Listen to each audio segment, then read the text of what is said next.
আজকে তোমাদের আমার ছাদের ছোট্ট বাগানটির সাথে সকলের পরিচয় করাবো। কাল বিকালে আমি আর শঙ্কর আরও দুটো গাছ কিনে নিয়ে এসেছি। উইকেন্ডে যখন আমরা স্কুটি নিয়ে ডোমজুরের দিকে ঘুরতে যাই, এই ফুল গাছটা আমার চোখে পড়েছিল। তখনই ভেবেছিলাম এই গাছটা কোথায় পাবো। তো ফাইনালি কালকে আমি নার্সারিতে গিয়ে এই গাছটা পাই। গাছ লাগানোর আগে আমি সবসময় মাটিটা ভালো করে তৈরি করে নিই। এতে পরে শুধুমাত্র সার জল দিলেই সুন্দরভাবে গাছটা বড় হয়, আর বেশি কিছু করতেই লাগে না। সারাদিনের মধ্যে এই কিছুটা সময় আমার ভীষণ প্রিয়। প্রতিদিনই ছাদে এসে দেখা গাছগুলো কতটা বড় হলো। বিশেষ করে এই বর্ষাকালে গাছগুলো কি তাড়াতাড়ি বড় হয়, তাই না? মাটিতে আমি প্রথমেই বালি মিশিয়ে নিচ্ছি। এছাড়াও এর মধ্যে দেব হাড় গুঁড়ো আর এই যে ভার্মি কম্পোস্ট। আমার এই গাছ লাগানোর নেশা আমার বাবাকে দেখে। ছোট থেকে বাবাকে দেখতাম কিভাবে গাছ লাগাচ্ছে, কিভাবে গাছে যত্ন করছে।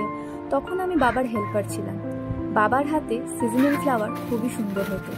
অতটা আমি না ভালো পারলেও চেষ্টা করি। বাবা চলে যাওয়ার পর ছাদের সব টব যখন দেখলাম মৃত হয়ে শুকিয়ে পড়ে আছে, একদিন খুব মন খারাপ হলো।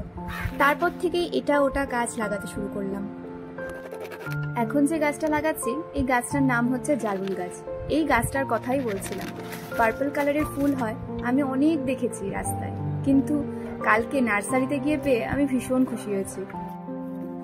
গাছ লাগাতে লাগাতে বৃষ্টি এসে গেছিল। এই গরম পেরিয়ে বর্ষাকাল যখন পড়ে, গাছগুলোকে দেখে মনে হয় গাছগুলো যেন আবার প্রাণ ফিরে গেল। গাছগুলোতে কিছুদিন পর থেকে সপ্তাহে একবার করে সর্ষে খোল জল বা সবজির খোলা পচা জল দিতে থাকি। এতে গাছগুলো খুব তাড়াতাড়ি বড় হয়। তবে এই বর্ষাকালে বেশি সার দেওয়া যায় না।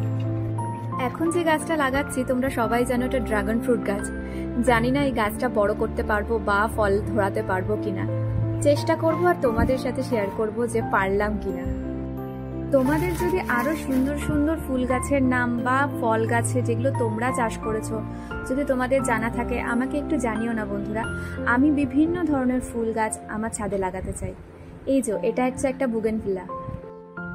ভিডিওটা লাস্ট অবধি দেখার জন্য থ্যাংক ইউ।